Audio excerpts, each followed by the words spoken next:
Do you ever get the feeling that your actual life hasn't begun yet? Like you're in some kind of waiting room, just killing time until the real version of yourself shows up. You might be 24 or 28 or 31, and the feeling hasn't gone away. If anything, it's gotten louder. And there's a very specific reason why that nobody really talks about. Let's call it what it is. There's a phase of life, roughly between 20 and 35, that psychologists now take seriously enough to give it a name: the quarter life crisis, not the midlife crisis. That's the one movies make fun of: sports cars and bad decisions at 50.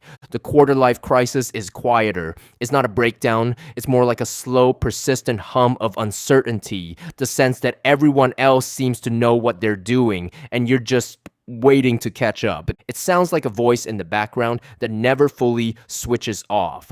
Am I in the right career? And then a week later, should I be further along by now? And then at 2 a.m. on a Tuesday, is this even the person I want to be? Here's where it comes from. For the first 18 to 22 years of your life, someone else gave you the structure. School told you what to do, when to be there, how to measure success. Every year, there was a clear next step. You passed, you moved up, you knew where you stood, and then one day, it just stops. No more clear next step, no more external scorecard, just you and an overwhelming number of choices. And nobody prepared you for that, not even a little bit. Psychologists call this role confusion, a term coined by Erik Erikson in the 1950s. The idea that identity isn't something you're born with, it's something you have to build, and that building process is deeply uncomfortable, especially when the whole world seems to be watching. But there's something else going on too, something more modern.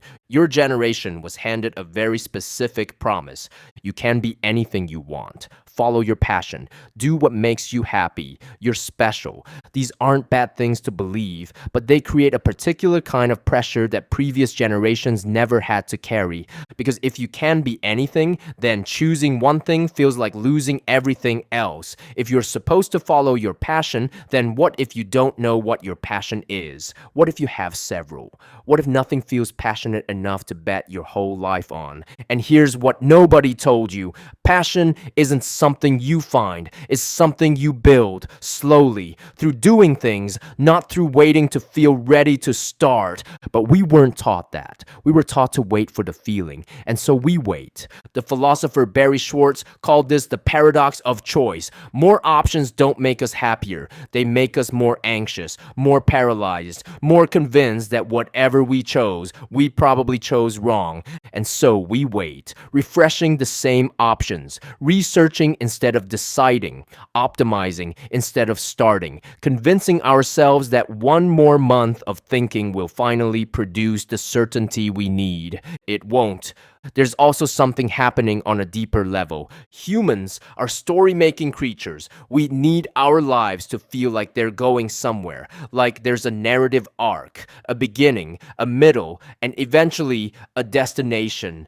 Think about your grandparents or their parents. The big questions of life, what to do, who to be, where to belong, were mostly answered before they even thought to ask them. Not always happily, but at least clearly. Now those answers are gone, and you're supposed to write your own script in real time with no draft and no editor. So instead of writing it, a lot of people do something else. They wait. They tell themselves this is just a chapter, just a transition. The real story starts later, when things fall into place. The problem is, later never comes, because later depends on now. And if you're not living now, there's nothing to build later on. Here's the thing that nobody says out loud. The feeling of not being ready, it doesn't go away when you get the job, or the apartment, or the relationship, or the salary. I know people who got all of those things and still feel like they're waiting, like they're still in the lobby of their own life, watching others walk through a door they can't find. Because the door isn't out there. It never was. There's a concept in psychology called arrival fallacy.